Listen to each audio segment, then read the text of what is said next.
எத்தபடியா என் அம்மாட்ட வாக்குறுதி கொடுத்தானா?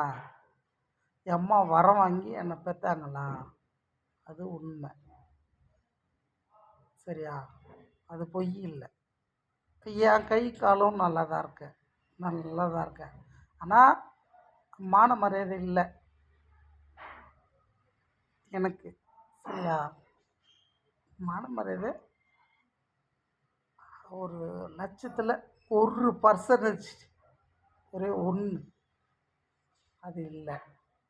பணம் காசில் ஒரு லட்சத்தில் 1% அது இல்லை.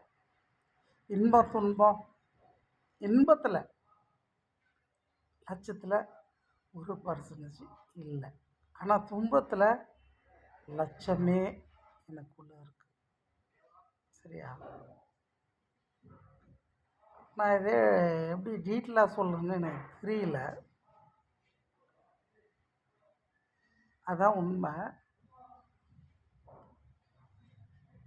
இதுக்குன்னு அவசரம் நான் நெருப்பில் இறங்கி குளிக்கணுமா? என்ன நீரில் இறங்கி முழுகணுமா? எல்லாத்துக்கும் நான் தயார். ஆனால் நான் இது வரைக்கும் பண்ணது, பட்டது, கெட்டது அது எல்லாம் எப்போ இறைவனுக்கு தெரியும். என் அப்பா ஒரு உதாரணம் ஒரு கதை சொல்லுவான். அந்த கதை ஒரு குட்டி கதை நான் சொல்கிறேன். 10 பேர் ஒரு காட்டுக்கு விரவுக்கு போனாக்கா 10 பேரில் 10 பேர் அவ செமைக்கு வெயிட்டுக்கு ஹைட்டுக்கு அப்படி வெட்டி விறகு வெட்டி கட்டி தூக்கிட்டு வர கெப்பாசிட்டி அவங்கவுங்களுக்கு இருக்குன்ற மாதிரி அவங்க போவாங்க. ஆனால் 10 பேர்த்தில் ஒருத்த மாட்டான் பலசாலியாக இருந்தானா, என்ன மாதிரி அவனையான வச்சுக்கான்.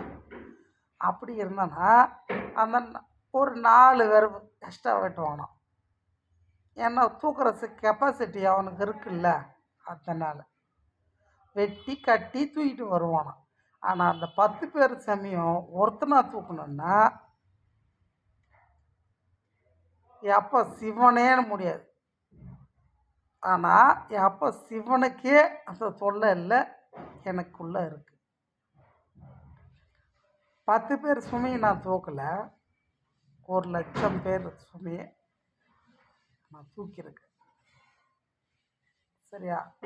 அவ்வளோ 1,00,000 பேர்த்துக்கு வர வேதனை சோதனையும் எனக்கு ஒருத்தனைக்கே வந்திருக்கு. இந்த வயசில் வந்திருக்கு. இந்த வயசில் வரல,